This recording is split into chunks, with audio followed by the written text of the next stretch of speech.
Hi everybody, Jason Smith here. Thank you for joining me for this episode of The Truth About Social Ads.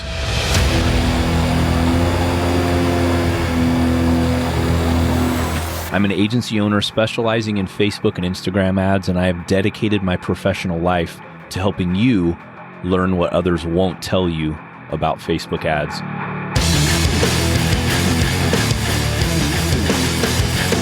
You know, I believe there's so much information that no one is sharing about Facebook ads and how you can fail and win running ads for your business and when it's time to hire an agency.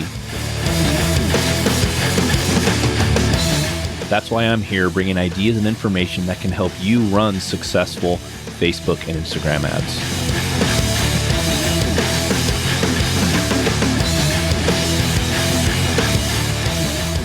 Hey everybody, how you doing today? Welcome to another awesome episode of The Truth About Social Ads. And today I have somebody on the podcast, gosh, super cool guy, successful business owner. And again, I always say I'm super excited for this episode, but this is super special for me because our relationship that we have, he's a close friend, runs an awesome, successful podcast, which we'll talk about. But we'd like to welcome Ralph Burns to the show. Ralph, how you doing? I'm doing great. Jason Smith with the great radio voice. So just listen to my voice, everybody. Don't worry about what we're talking about here. You know, Ralph and I were joking about that before we jumped on and started recording. But yeah, well, Ralph, thank you so much for jumping on. I appreciate it. You know, it's kind of funny. Most of my guests, I need like a little bio. You know, I ask my guests for bios, but for you, it's a little different. I know you pretty well, so I don't really need a bio from Ralph because I know him pretty well and his agency. So Ralph is the founder of a very successful agency called Tier 11. If you're listening, I'm sure most of you probably know his agency. And he's also a co-host of a very successful podcast called Perpetual Traffic, which I was featured on Perpetual Traffic, a few years ago, Ralph, right? Yes, it's been a while. Yeah. I should have looked up that episode, but yeah, it's been a couple of years. I know, right? need to talk about that episode in one of my episodes one of these days. It'd be pretty funny. But and Ralph and his agency, super high level agency. They're a Facebook and Instagram only agency, just like I am. And gosh, Ralph, they do about $100 million a year in Facebook and Instagram ad spend, which is phenomenal. Congratulations, Ralph, for that. Thanks, bud.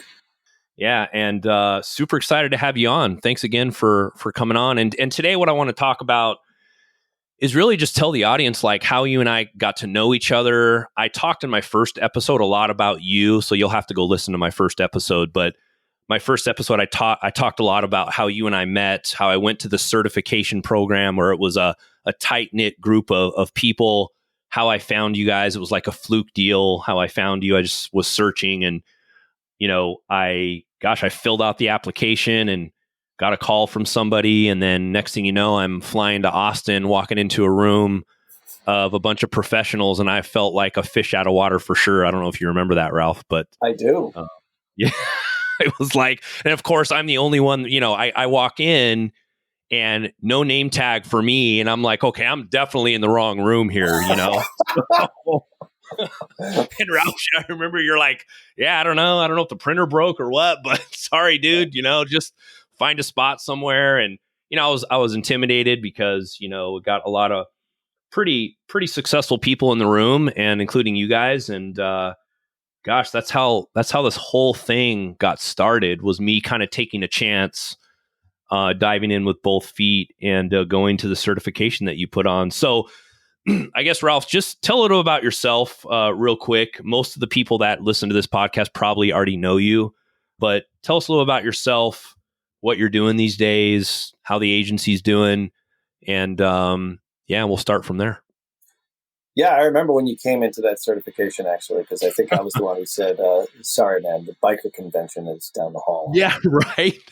I walk in, long beard, flannel, Dickies on. You're like, who the hell is this guy? Who is this guy? Yeah.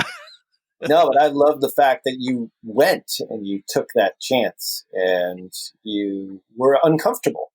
and you Yes, felt very. like you were out of place. And I think that's actually a good place to start, because I mean, I think if you're first starting out, you have to overcome that fear. So many people have this fear of, oh, I need to be successful to hang out with successful people. Yep. No, you don't. You Yeah. don't need to be successful. You just need to learn from successful people. And you had the balls and the grit to be able to go to that program, cobble together the money and Yep. fly It's tough. there, show up, knowing that you were probably going to be the newest or the biggest noob in the group, which is a Yeah. hard thing to do, but you did it. And that's the reason why you're here today on this podcast and a really successful agency. And all we did is just sort of mold the clay, man. Like, you need the desire and the ability to be able to fall flat on your face and get up from it and learn from it. And that's what success is all about. And it's a continual journey, without sounding like Tony Robbins here, but it is true. And it's like, there were some pretty badass Facebook people in that group. And as I recall, the first one, Ryan Dice came in and spoke. And, I hold him in such high esteem. And now he's a good friend and, a good business partner for the last 4 or 5 years. But what it was is like, when you're starting out, whether it's your agency, whether it's Facebook ads, whether it's anything in life, you have to be willing to fail and to stumble and to look silly. Right. And that's, I think, what we all loved about you back then and still do today. And I'm really, really glad and so happy and so proud that you're successful. And, you built a life out of this platform that we talk about. You talk about it here on this show, which is still amazes me. Like, even after 10 years of doing it, like when there was only right-hand rail ads back in 2010, 2009, if you can freaking believe that. I mean, I was running the ads back then, and I was like, man, if they could ever figure out the targeting, this would be a monster. And now here it is today, 4 billion plus monthly active users. And, we've built entire businesses around it. I built an entire business around it. You built an entire business around it. And it's amazing. I think we're still at the beginning of it. It's just the tip of the iceberg. So you're absolutely right. And I appreciate everything you said. And as you know, I'm not a stranger to working my ass off, right? Like, that's man, like, and it's funny because that's funny, actually. I remember you said that, and you're like, I'm gonna we do all this outside training, this exterior, like external training. Yeah. And I think you finished it all in a weekend, even when you had like your kids or something like that. Freaking, like, your wife, had left you with the kids, and you like did all of the DM certifications in a single weekend. I think that's still the Tier 11 record, by the way. Yeah, I think I did 5 or 6 in a Saturday, and it was total mission. But hey, like I was driven to do it, and I really wanted to. Because what I really did was, and I learned from the certification, was I went in there not knowing anything, and I talked about that in my first episode. Like, I had no clue what I was doing. I mean, everybody's up there like, talking about KPIs and CPAs. And I'm like, dude, what the heck is all this stuff, And, everybody was kind of out having a good time after the event. And I was like the only one that was back at my room, probably like studying that. Remember the huge 400-page like Bible you gave us, when we went the first day. And the only event I went to was the last day of the Super Bowl party, because, the event was over, and, the 6-day event. And gosh, like, and you guys didn't know this, and I don't know if you know this to this day, but like, I literally stayed in a $40 Airbnb a night because I couldn't afford like to stay at the hotel that you guys were at. Right. Awesome.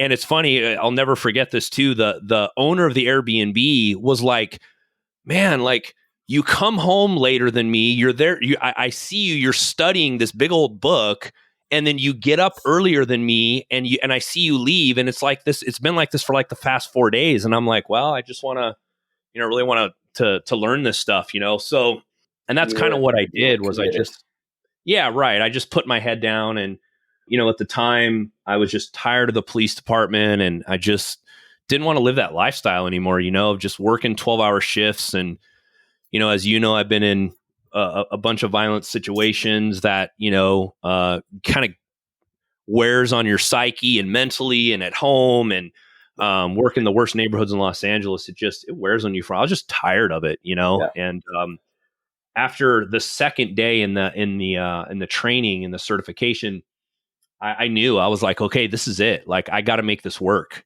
And I think the second day I approached you and I was like, hey, Ralph, what can I do to work at the agency? And you were like, dude, you have no experience. Like, I can't, even if I wanted to, I couldn't bring you on, Yeah.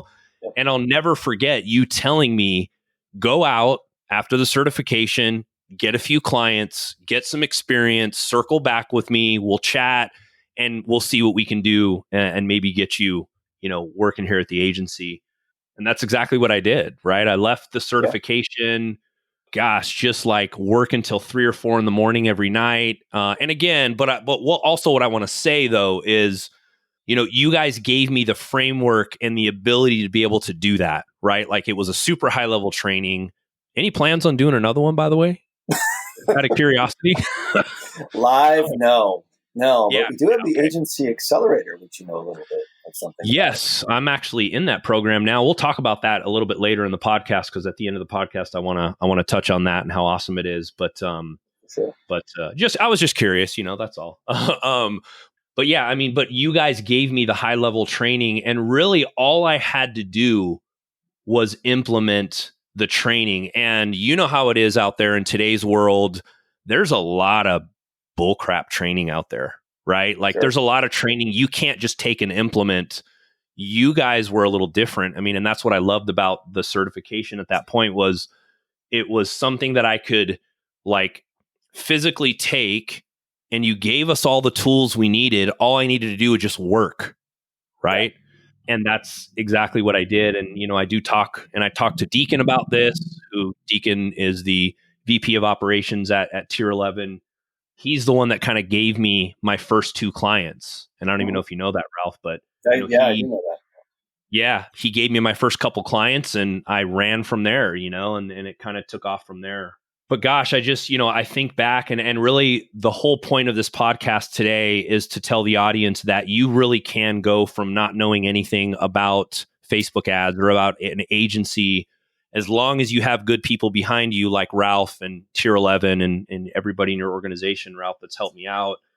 If you have good people in a good circle, you can be successful. You can go far.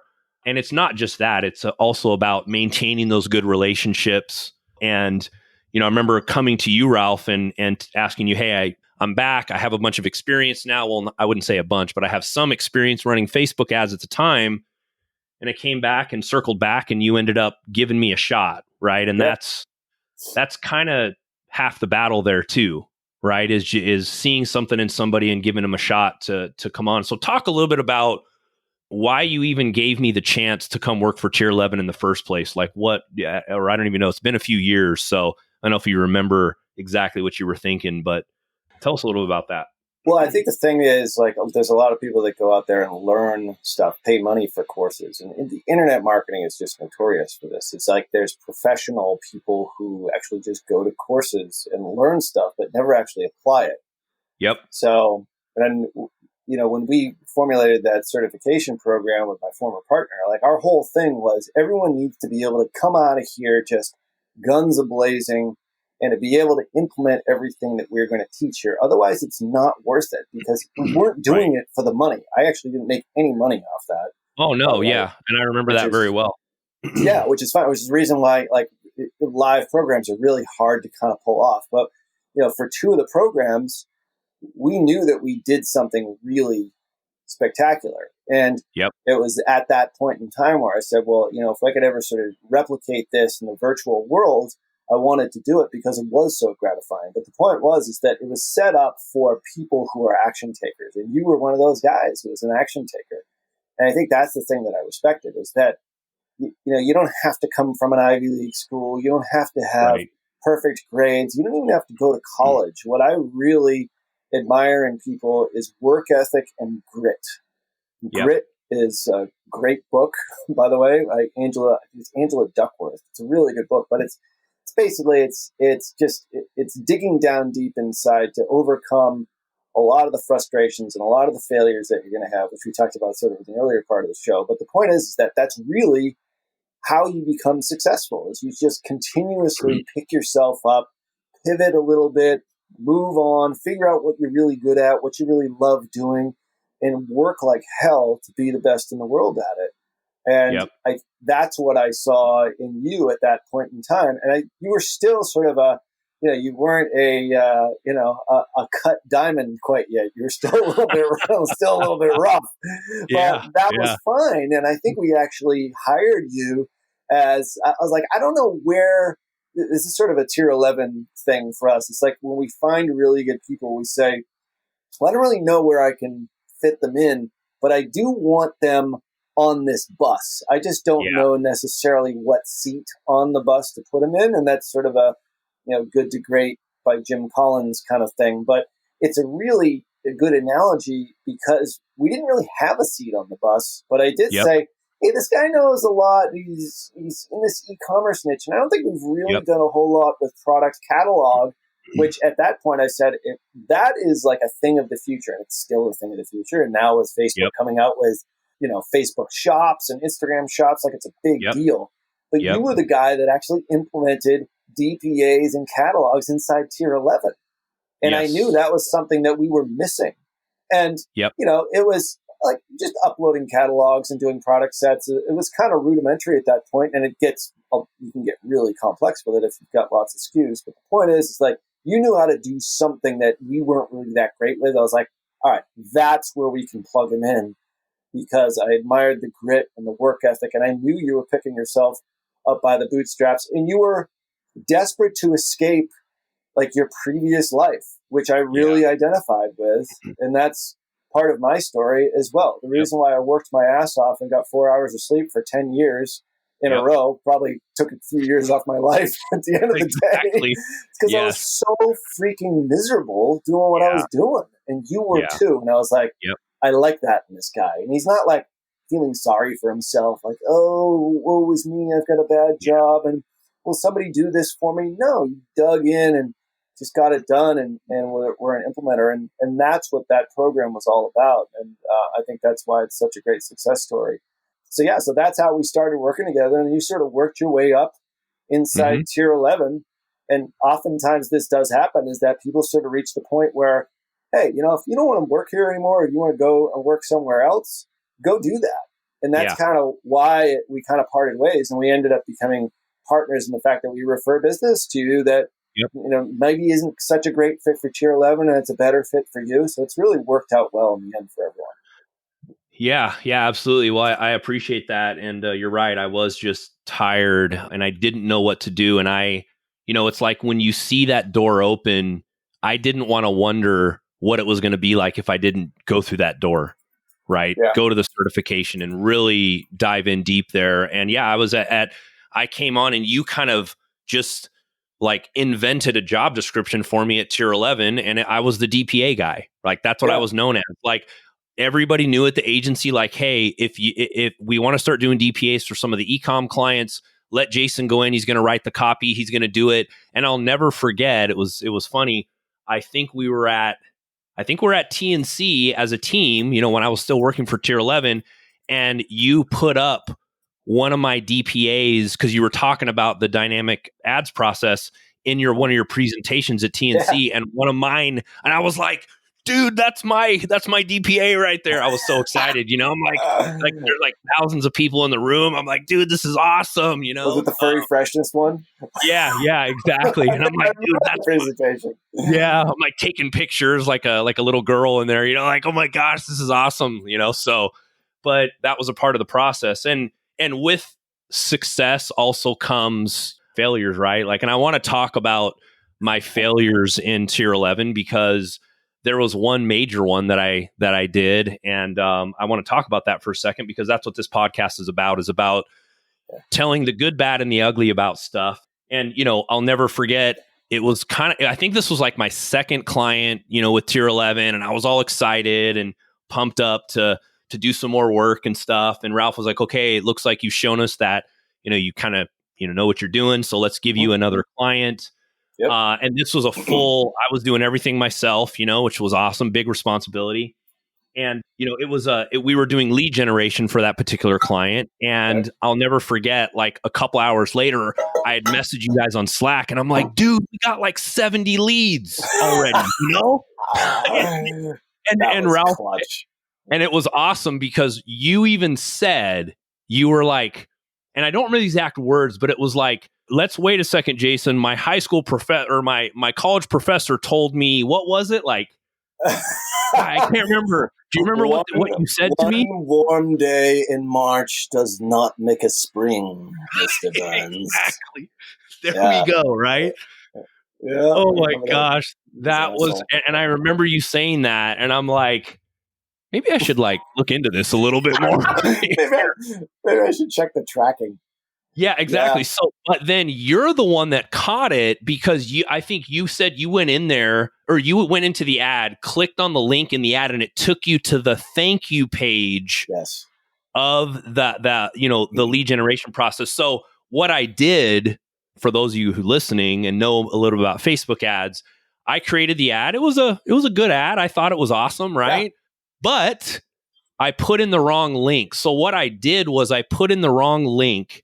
Instead of putting the initial landing page in so they can consume the information, I put the thank you page in off the ad. So every time somebody clicked from the ad to the landing page, it was counting them as a lead. And they obviously weren't a lead because they were supposed to be going to the homepage, right? Right. And I'll never forget and I'll never forget your face on the Zoom call. And I'm like, man, I don't even want to turn on my camera, like, and you're like, how did this happen? And I'm like, Ralph, I'm sorry, I totally messed up. And I think that's part of it too, is really just, I sunk down in my seat and I felt like a total idiot, but I also admitted what I did wrong. And I said, hey, you know what? I'm sorry. Won't happen again. Like this will not happen again. And that was a huge learning process for me, because I'll never forget your face on the Zoom call when you're like, dude, what happened? But you also weren't like, yeah, you idiot, all this stuff. And I'll never forget, you were like, hey, listen, we all make mistakes. We've done this before. We've probably all done this. But the important part is you said, hey, it won't happen again. Yep. I messed up. I effed up big time. Right. Yeah. And I think we ended up spending about $3,000 too. Yeah. We spent like quite a bit of money, right? Oh, yeah. And I was like freaking out, So yeah, I mean, so you remember that, right? Pretty vividly. I absolutely remember it. I mean, I think one of the things that I loved about it was that you admitted it. So one of the things I absolutely hate is excuses. Yes. And when people come to me with problems, like our job as agency owners is to solve problems. Like that's basically what we do. And I say this all the time to my team, my management team. It's like, your job is to be on meetings and help solve problems, but more importantly, help people solve their own problems. So any problem that they come to you with, you need to not put the fix-it hat on, the Mr. or Mrs. Fix-it hat on. You need to actually get them to help solve the problem. And most importantly, if they don't take responsibility, then you have a real issue with your personnel potentially. And that was one of the things that I think I admired about you, is that you're like, holy crap, I really screwed up here. Yeah. And that's okay. You didn't think it was okay. I think you thought you were going to get fired or get yelled at or whatever. And I was like, you know what? Well, we spent $3,000 of this guy's money. I was taking a chance with you as, I think, a new ads manager. I don't think you're a full-blown media buyer as of yet. I was kind of overseeing the account as the media buyer, as I recall. So we were sort of co-managing it. So somebody had to report back to the customer, and he was pissed.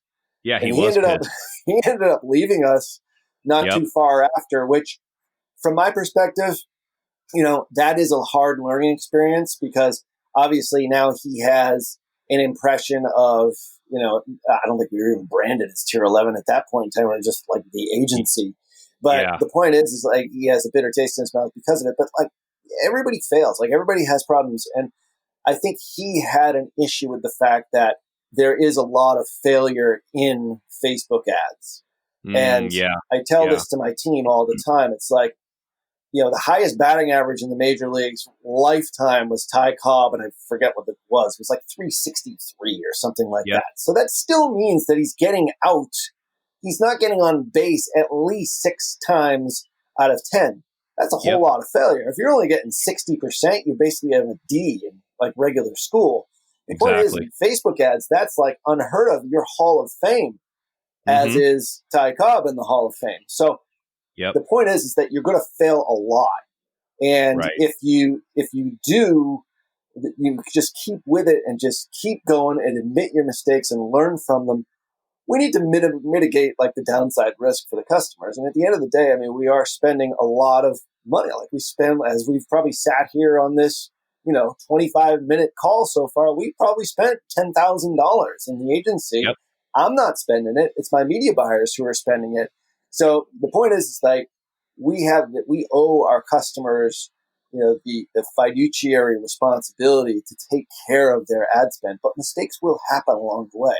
And that's why I push for all our team members to innovate, fail. Don't be worried about failure, but mitigate downside risk. If you're spending $150,000 a month on a customer's Facebook and Instagram ad account, which is about the average, that's a regular spend for us. Then you're probably you can put $5,000 aside or maybe $10,000 aside in a testing budget to test something else, test a different methodology, a new way of doing things.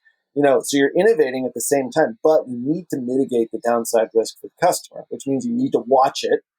I always say, don't launch a campaign on a Friday before you, head on the weekend for a trip to the mountains where you're not going to have any cell service unless you have coverage.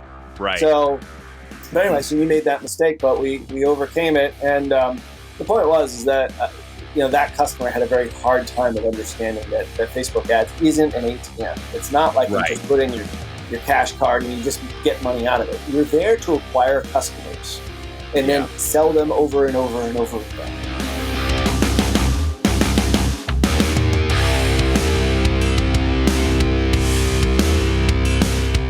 Hey, it's Jason here, taking a quick break. Thank you so much for listening this far. I really appreciate it.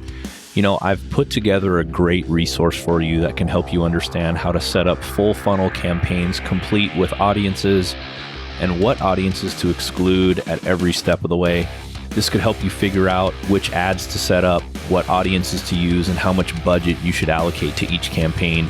This is probably the most common roadblock I hear from people when setting up ads.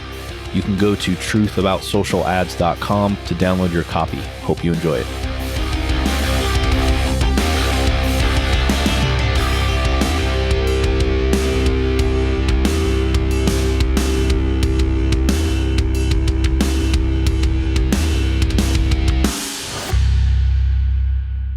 And that's the other thing too about Facebook ads, is these guys, and what we talked about earlier, they see a course or they see, hey, Bob down the street, business owner down the street's getting leads for $1. Well, your business is different, right? Like it's not, like you said, an ATM machine.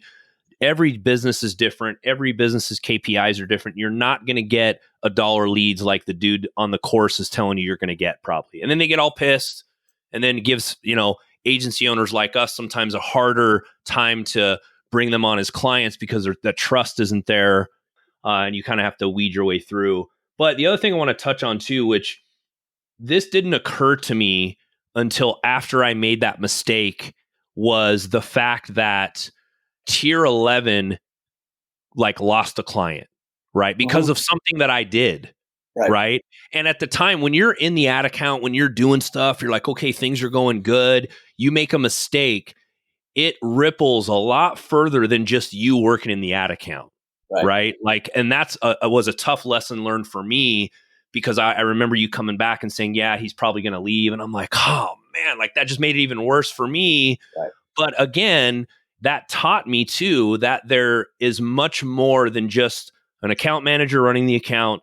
You doing a great job in the Facebook ads, you make a mistake, and you lost revenue there, right? Sure. As an agency owner, you're like, dude, now I'm out X amount of dollars, this freaking guy messed up, but you never made me feel like that. I felt like that because that's kind of who I am, but it went a lot further than just making a mistake on the account. And I guess that's the other thing that some people don't realize, and I didn't realize until the mistake happened, and it was a good gut check for me. And I'll never forget that. You will never forget it.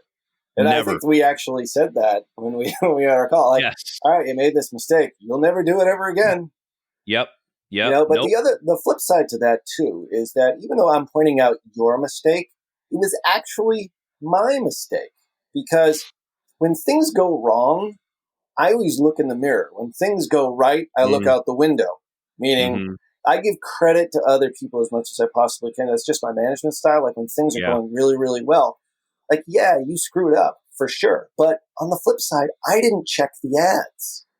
Yeah. And I didn't do a good QC, which is now a standard operating procedure inside Tier 11. We learned from it as well. So now we have an SOP, a standard operating procedure, a manual on this that every ads manager, every media buyer needs a full quality control check, or a QC as we call it inside. Hey, can you QC this campaign for me? I even do it on the Tier 11 ad account. I have an ads manager that runs that. I'm, the de facto media buyer. But the point is that the QC exists for a reason. I should have picked it up. So, it was your screw up, but it was actually our screw up because I take responsibility for it as well. So, I think as a manager, as a leader, and somebody like you who's growing an organization, you can't berate your people all the time. You have to say, all right, he did that because I don't have a process in place, a step-by-step checklist that he needs to go through prior to hitting the ignition button to take off. And if he doesn't have that, can I expect him to create that? No, I as the business owner need to create it. Yep. Yeah. And I remember you talking to me about that. And that's one of the reasons why I do the same thing in my agency today is it's that person's fault, but it's my fault too, because I didn't do the final QC or look at it before we toggled that switch to go live. Right. And that's just, it's the way it goes. And I think on the flip side too, that's why you made an SOP. You'll never do that again either. Right. It's true. So, but although it was my fault and it was such an elementary mistake, and elementary mistakes like that are oftentimes overlooked when you're building ads, because there's a lot of things you can mess up when you're setting up ads, as you know, right? And a link wasn't one of the things that I think was just on my radar, your radar at the time, maybe. I don't know. You're busy too. And so it was just an elementary mistake that shouldn't have been made. But I guess this just goes to show that even the most elementary mistakes can have devastating effects that you don't realize until the mistake is made. So we lost revenue in the short term, but I think we gained revenue in the long term because we now have an even better process that people stick to. And I've since hired people that are better at creating these types of SOPs and checklists than I ever was. I'm not really that great at it at all. Yeah. And in fact, I'm really not good at it. When I first started doing it, I did it because I wanted to scale from 3 people in the agency to 9, and then to 20, and then now to 40, and I want to scale to 100 because I need people and I need processes in order to meet that scale. Unfortunately, with Facebook, and this is probably good for, people who are wanting to get into doing the stuff that we're doing, is that you need people to run ads. You need ads managers. You need media buyers. So the processes that we've put together now are all standardized, which can have an other effect of stifling creativity and stifling innovation. But, you have to deal with that sort of with trade-offs. But the point is that mistake, even though we're talking about it a lot here, it actually led to us becoming a better agency in the end. So I don't look at it as a negative. And I think that's the way you got to look at setbacks and failures. What do I learn from this? And what do I know never to do ever again? And what am I going to do to prevent that from ever happening ever again? Not only to Jason, but other people. So, your mistake has now helped probably dozens of other ads managers and media buyers from avoiding that same fate of getting on that Zoom call and, feeling like a big pile of doo-doo. Exactly. And that's the most important thing. So if you're listening today, check your damn links, okay? In your ads, all right? That's all I'm going to say. And if you make a mistake, shoot me an email. We can talk about it. but yeah. And the other side of it, exactly. The other side of it too is what you learn from it, and if as long as you learn something from that, and you're not making the same mistake over and over again, that's the whole, that's what you get out of the whole process. And that's the best part of it. Right. So the whole shooting match right there. Yeah, exactly. Well, hey, Ralph, thanks a lot. We're at 30 minutes now. I don't want to take up too much more of your time, but thank you so much for coming on today. If someone wants to reach out to you as far as an agency to get in touch with you to possibly become a client of yours, tell them how to do that. And then I want to touch on the 2 podcasts you guys have after you do that. So tell everybody how they can get a hold of you if they want to. Yeah, I mean, you can go to tier11.com/work with us, or just hit the big pink button. And that tells you a little bit about how we work with people. Primarily, we're a full service agency. Like, that's our main business. We're not an info marketing company, but due to demand and just people just asking me, and also seeing other people doing it wrong for so many years and really getting ticked off about that, I wanted to teach other agency owners how to do it right. And we did launch a new program just a couple of weeks ago, which you're obviously and awesomely a part of, called Agency Accelerator. You can go to tier11.com/100, the number 100, and that should be a training or a learning link where there's a free training. You can learn a little bit more about it. But yeah, tier11.com is the place to find me, and also visit us on our Instagram as well. Sweet. So, yeah. Yeah, awesome. And the Agency Accelerator program, I can't wait to learn more info there, but we just started. I'm a part of that. And if you want to get some more info on that, please go there if you want to grow your agency, if you're an agency owner. Ralph, are there talk about qualifications for that? Are there any specific qualifications that they need before they apply there at the Accelerator program? Yeah, I mean, it's a kind of a combination. Right now, we've got about a dozen or so people. We just launched it to our just immediate, very small email list and our ManyChat list, but we're now sort of broadening it out. It's sort of our first class that's coming through. And but yeah, most of say the people that are on it right now are multi-person agencies or single-person freelancers who just want to scale. So, I mean, they might have revenue of a couple $1,000s a month to, multiple thousands a month, like your agency. So I think there's a good mix of people, but they all want to get to the next level, and they're missing something in there, whether it's, a evergreen sales process or an evergreen lead generation process. That seems to be the big one, which we know how to do really well. Or whether it's operations, like we talked about here, SOPs, all the things that are so important to building an agency and building consistency. Hiring, how to sell. That's really, really important. We've got a great sales guy, who is heading up that whole thing. And that's the reason I think why we've been extremely successful in the last year or so, as well as customer success management, which is client management, client relationships. And that's such a key for retention. Forget about selling more on the front end. Like, you got to make sure they don't leave on the back end. And we figured that out too. And I'm really excited to teach people about what we know on all those fronts. So yeah, awesome. Yeah, and you guys are obviously all virtual. You got how many countries total? You got 40 people on your team out of how many countries now? I think it's 15 countries. We might have. Yeah, I think it might be 16 countries. We just hired out, 4 continents, which is pretty cool. We're still looking for Africa, by the way. So there we go. Well, if you're from Africa, reach out to Ralph. But yeah, it's super cool that you can do a virtual team. I learned a lot of that at Tier 11, which I've taken to my team now too, and which is awesome. And you guys definitely know how to do it. And I think we're seeing that virtual teams are, after the pandemic, is kind of the way to go now. So if you guys want to know more about the Aging Accelerator program, please go there. You guys will be floored by all the stuff that they're teaching. Is pretty awesome.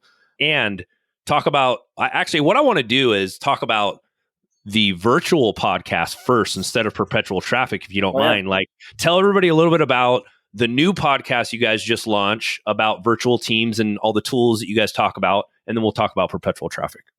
Yeah, it was funny how it all came together. Deacon, who you obviously know, who was at the first certification program, he's now our Vice President of Operations and Special Projects. And one of those special projects is he always wanted to launch a podcast about virtual business. And he hadn't really told me. So about a month or so ago, he said, we're thinking about launching this show as just sort of a side project. And I said, Mhm. well, what's it about? He said, it's about virtual business. I said, well, that's odd that you should say that, because I'm actually in the throes of, I'm having an editor write a book, which is going to be coming out, called The Virtual Boss, or Dang, cool. Virtual Boss, and how to lead, manage, and excel teams in a virtual or remote location. So it was just sort of a natural progression. And for us, like, the bigger vision of Tier 11 isn't necessarily running Facebook ads for customers. It's the idea of escaping like that 9 to 5 rat race and dealing with the LA freaking traffic every single day, going to an office. I mean, I can't imagine doing that crap. Yeah. And you can create a virtual company, unless you're in manufacturing. You need a physical location. There's certain businesses that just can't do that. So I think with the pandemic, absolutely, people are realizing, wait a second, people are actually more productive when they work at home, even if it's on their kitchen table. Like, why do we need an office? And you can create a virtual culture. You can create all those sorts of things that a physical location does without a lot of the baggage. So we decided to launch a show specifically around that. We were going to launch it in the fall, and we're like, we should do it now. People, and we've been really thrilled with the number of downloads, how much visibility we've gotten inside iTunes. So definitely check it out. It's the Virtual Business Podcast on iTunes. Me, Deacon, and Angela all do that together every single week. So check that out. Yeah, I've been listening to it, and it's really awesome. Actually, it's pretty cool. And what's funny is, just a little side note. So I was at a Facebook training in LA about 6 months ago. Our partner manager invited us over to a training there, which you guys are very familiar with, obviously. Sure. And we had to get together and kind of take this business that Facebook had set up. They wanted to know how much we knew about campaigns. And man, I had that thing done in like 5 minutes. Everything was set up. Ad copy was written, all this stuff. And like, it was super cool. Well, I didn't know this, but the VP of Microsoft was, VP of marketing for Microsoft was sitting in my group, and I didn't know who he was. No kidding. And he approached me at the break, and he's like, man, like, could we find a way to work together? And I'll tell you what broke the deal for us was I told him, I said, I do not work in an office. I work from home. He's like, he said, I would like you guys to possibly come in and help me with our Xbox ads for Microsoft. Holy crap. I had no idea. Yeah, it was pretty crazy. And I said, okay, well, let's take a look at it. We struck up a deal, but what ended the whole deal was a couple things. But the main one was, he said, I do not believe in virtual businesses. We have never, okay, and this is Microsoft we're talking about here, okay? He's like, we've never been able to have a virtual business and never been able to make it work with our company. And I said, well, I got one. It works great. I could also introduce you to some other people who have one, right?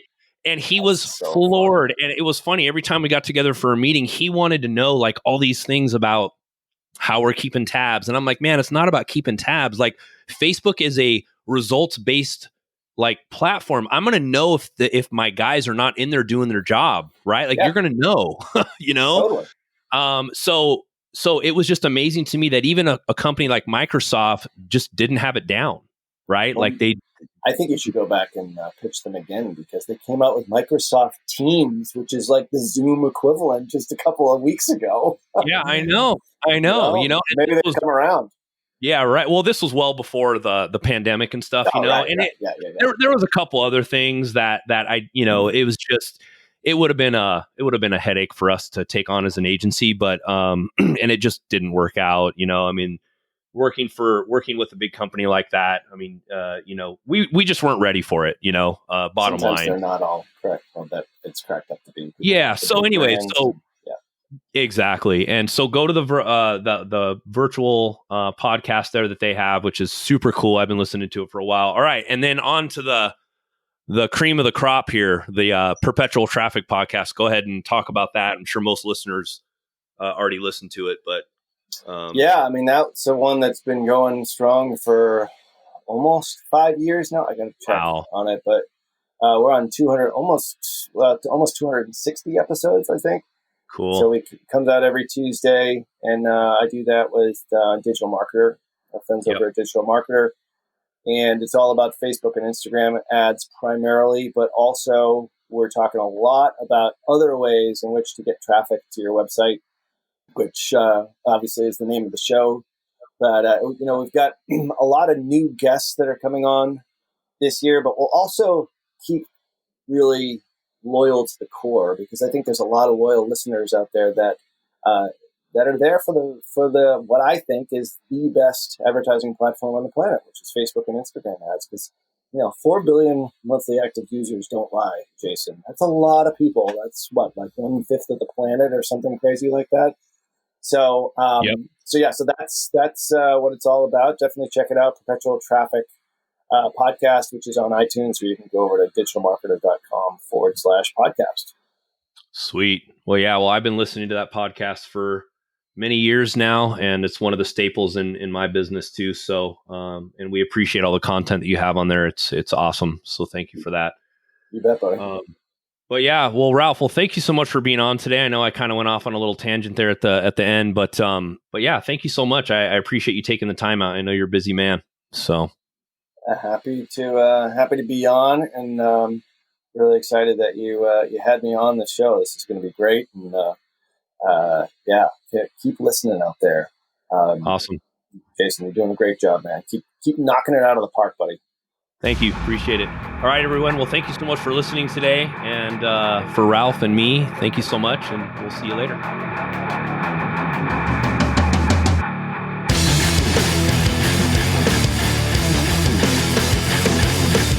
Hey, thanks so much for listening to The Truth About Social Ads. I really hope you enjoyed the episode. Please visit our website at truthaboutsocialads.com for show notes and additional episodes. And if you have time, please subscribe to the podcast, and please consider rating and reviewing the show if you enjoyed it. That will help other people find us.